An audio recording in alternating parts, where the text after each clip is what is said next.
Hey folks, welcome to another Warships Play, and just before the match actually gets off to a beginning, I was going to stop doing commentated videos because it was taking up so much time and I'd kind of given up on it.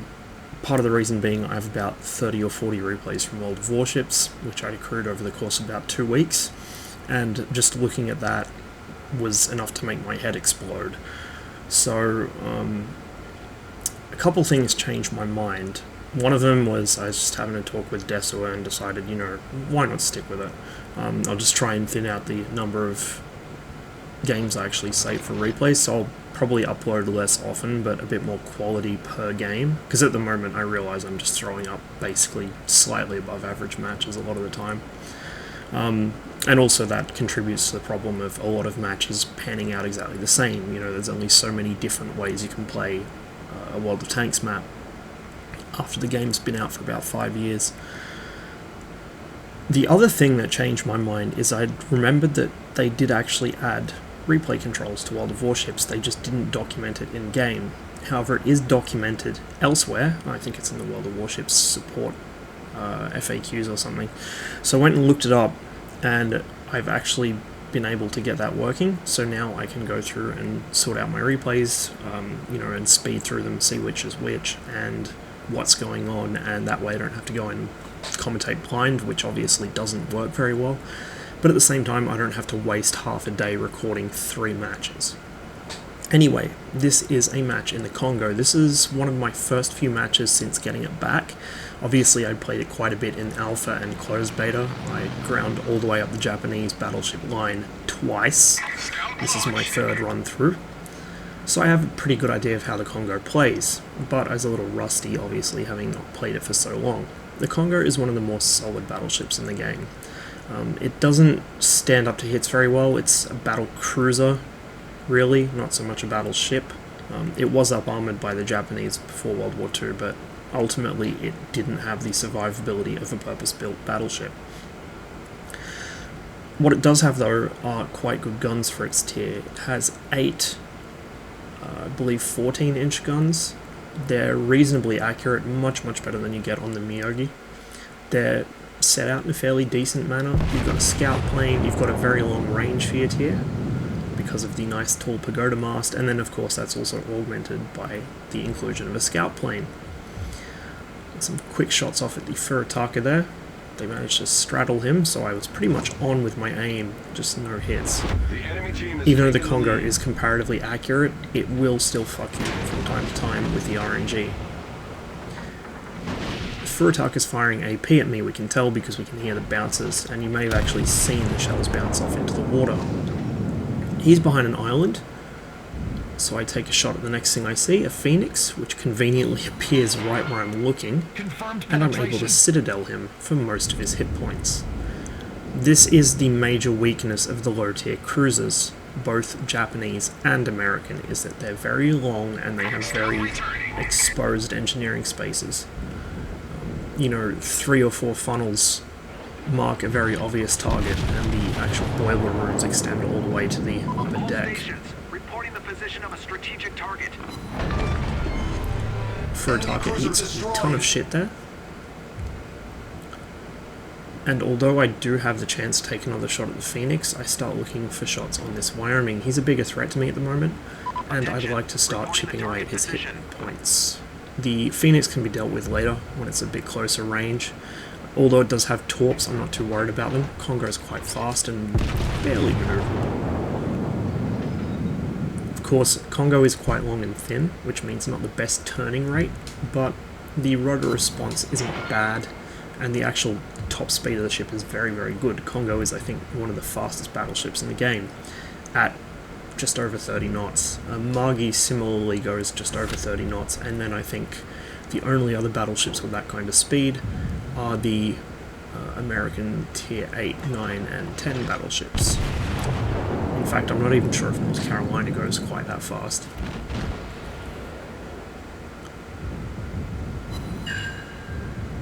Just taking some pretty cruisy shots at the moment. The Phoenix is engaging me, but it looks like he's also firing AP, so I don't have to worry about him yet.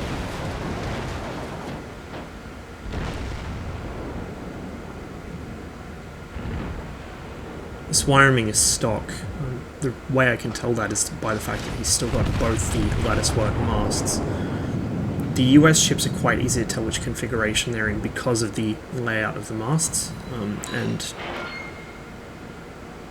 although the Japanese are also quite visually distinct at low tiers, as you go higher up, they're not so obvious because the Japanese actually did start putting pagoda masts on things, from construction.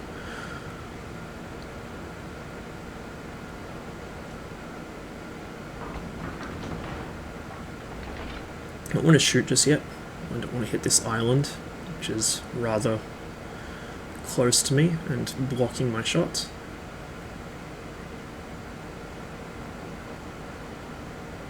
So far, the enemy have captured 2 of the 3 control zones. I'm not too worried though, because although they do have the points lead on us at the moment, you can effectively negate that lead by killing enemy ships, and I'm in a good position to start knocking these guys out. So, not worried yet. Maybe if they get a bigger lead on us, I will be, but for now, we're pretty safe. I asked the guys in B if they're doing alright, just wondering how long it would be before we control that zone. It looks like they're kind of ganging up on that Kawachi, but since he's got some support, it would seem, I was kind of worried that they might all go down to him.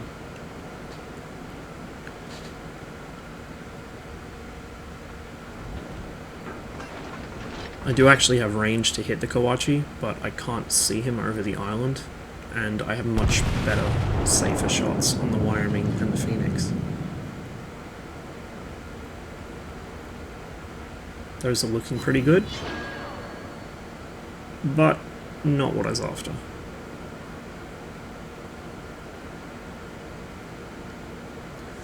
All the same, damage is damage. It's better than every shot missing or every shot bouncing, which of course do happen.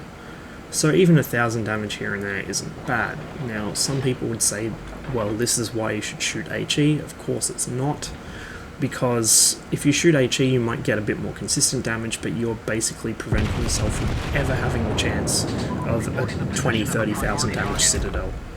So don't shoot HE at battleships from other battleships, is basically my point. I do finally manage to take out the Kawachi there. I had a much clearer shot. Concentrate fire on the enemy warship. And I call for my team to focus fire on the Wyoming if they are in position to do so. And at this point I let my scout go. Obviously I have range on these two, I don't need him for the range, but I want my scout up in the air so I can get a much better camera angle on this, and I can tell much more confidently which direction the Wyoming is heading and what kind of speed he's making. This allows me to get some nice plunging fire hits on him there, knocking out some guns in the process, which is always a good thing. And of course, being in the Congo, I have such a high closing speed that I'm easily catching up to him, and even the Phoenix isn't likely to get away from me. Our Wix goes in for a torp run, right as I land a pretty meaty hit on the Wyoming there. And luckily for me, the enemy carrier has decided to leave me alone for whatever reason. We've now got B. There is an enemy destroyer hanging around there, but we do have pretty convincing control of the centre of the map, which just leaves C to worry about. But we now have a points lead over the enemy, and with this Wyoming about to die, we are pretty safe. We'd have to lose a couple of ships in quick succession here to really be at risk of losing this match. Enemy torp bombers make another run to the middle of the map. It looks like their carrier is actually trying to torp bomb our destroyer, which is stupid. I think I've been over this before, but it's really the last thing that a carrier should be doing when there's still battleships active. Returning to ship. I mean, our Wix was actually doing some good work cleaning people up, but realistically those bombers should have come for me, especially since I'm all out here on my lonesome with no additional anti-aircraft support. Congo's anti-aircraft really is not that good. Japanese AA in general is shit, even at the high tiers, while Yamato, for instance, may have an awful lot of guns. They're not very good guns. They're mostly 25mm Hotchkiss copies, which are complete shit. They're really just useless. Unfortunately for the Japanese, their navy never really settled on a decent general-purpose anti-aircraft weapon. So while the Americans and British were toting around 20mm Oerlikon cannons and Bofors guns and pom-poms and all sorts of wonderful things, the Japanese were stuck pretty much with the 25mm gun, and then of course the dual-purpose guns as well. Really just not a sufficient anti-aircraft weapon.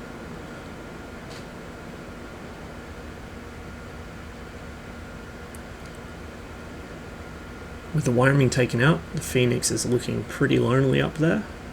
He's also presenting a really nice target. If I can land hits from this angle, I should kill him even with AP. If I don't Citadel him, the shots will at least go through enough ship to detonate inside, and oh, it doesn't matter anyway because somebody else got him. Doesn't matter. There's still plenty of hit points to go around, as the enemy have a full health Wyoming, a near full health Arkansas, and a near full health St. Louis. Those guys are out of my range at the moment, but I can close range pretty quickly with them. The US battleships at this tier are painfully slow, particularly the lower tier ones.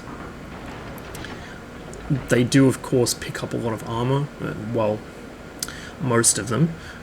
The South Carolina is incredibly easy to Citadel with basically any battleship, so I don't know why it's so slow, what its excuse is. But for instance, the New Mexico is ridiculously hard to kill. I was sort of caught in a belt-punching engagement with a New Mexico the other day in my Warspite, literally so close that I was struggling to depress my guns to the waterline. We were maybe like 100 meters from each other, a bit more maybe. And I could not penetrate his belt with AP. I just could not get a single shell through. I couldn't even do spalling damage. He was holding up that well against my shots. In the end, my secondaries burned him. But the US battleships might not have speed at the lower tiers, but they have some pretty impressive armor. It won't save them if they get into a bad situation, but it's enough to surprise people who aren't in the know about it. And it certainly surprised me. I knew that the New Mexico was well armoured, I just didn't realise it was that well armoured.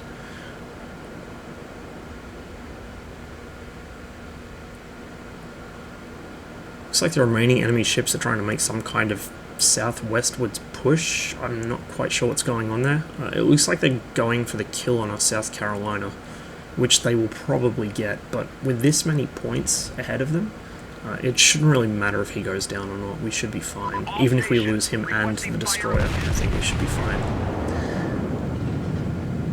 But in any case, it gives me some extra time to farm some more damage, which I'm certainly not opposed to. I've just got to actually hit my targets to do so, as I put in some pretty shockingly bad fire there in the Wyoming.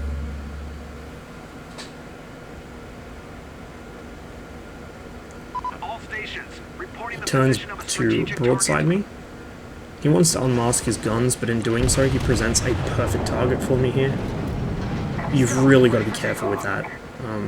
And really best practice is to angle your ship between broadsides, because if you just try and run broadside to broadside, it results in citadels, many citadels. Japanese cruiser players will be particularly familiar with this concept, because Japanese cruisers get citadeled by everything ever if they even think of showing broadside. Battleships, you can get away with it a bit more, but it's really not a good idea.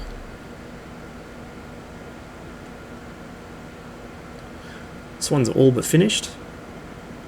It's pretty much just mop up at this point. We're going to get it on points. There's nothing the enemy can do. Even if they sink 2 ships now, they won't pick the lead back up. Bullseye. In goes the Citadel. The answering fire comes back, but I'm already slightly angled. He does do a fair amount of damage, but you could see a couple of bounces come off there. Now the carrier finally decides to focus me, but it's too little, too late.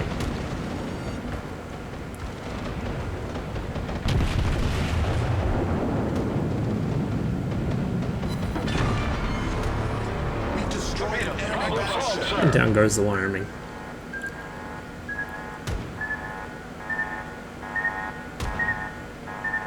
It's enough to pick me up a high caliber award. which is to deal more than 30% of the enemy team's hit points in damage. And a very, very convincing win, Scout returning. as the remaining 3 enemy ships get away with their lives.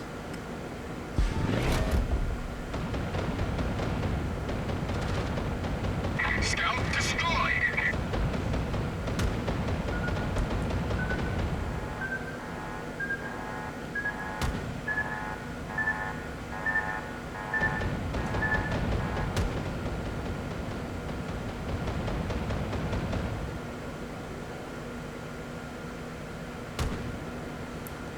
You can see what I mean about the AA on Congo. It's really just not that good. These low-tier aircraft don't usually survive well in the face of American anti-aircraft fire, but against a Japanese battleship, they're really not bothered by it. You won't kill any unless they're hovering around you like idiots. Looks like we may actually get another kill here. Just maybe. And there it is.